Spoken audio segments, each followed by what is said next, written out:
Hello, all. Today we're going to be going through a key comprehension strategy active listening. But wait, you might say. I know plenty about active listening. What does active listening have to do with comprehension? It's because of that exact question that I want to dive into this topic that we all know and love a little bit deeper. First, we'll start off by briefly reviewing the strategies of active listening. Then we'll talk a little bit more about why active listening is key to comprehension, and finish it off with a silly scenario to hammer home the point. First, let's quickly review the best active listening practices. Forbes listed the top 10 ways to actively listen. First, face the speaker and maintain eye contact, as this shows you aren't distracted by things around you. Second, be attentive but relax, as the tension puts the speaker on edge. Third, do your best to keep an open mind and remember that you are there to listen and not to judge. Fourth, try to picture what the other person is saying, as this keeps you engaged in processing what they're saying. Fifth, don't interrupt with your solutions to what they're saying. It's your job to listen, not to fix. Sixth, wait for the speaker to pause before asking questions so that you don't throw the speaker off their train of thought.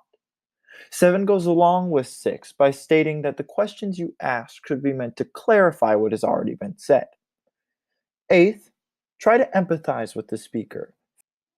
Ninth, give quick confirmations that you're engaged, such as nods, mm-hms, or simply even a smile. Finally, the 10th way is to pay attention to the speaker's nonverbal cues. Read their facial expressions to judge exactly what they're feeling.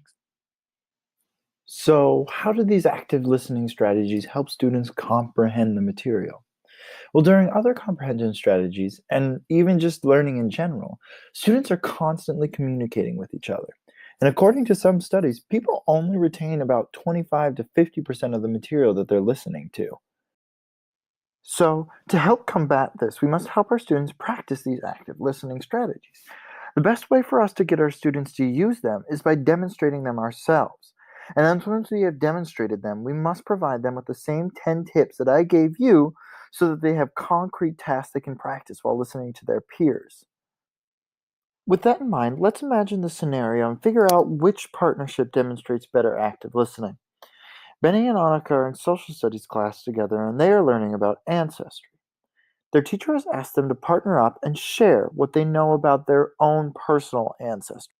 Well, I know that I'm 75% Norwegian, since both of my grandparents on my dad's side are Norwegian, and their parents immigrated from Norway due to poverty issues.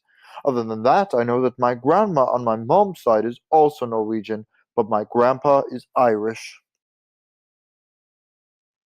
That's cool. I know that I have a pretty crazy ancestry.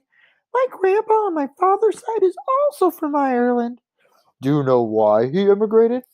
I think it had something to do with the potato famine, but I'm not really sure. My grandma actually had to flee Germany. Whoa, that's pretty cool.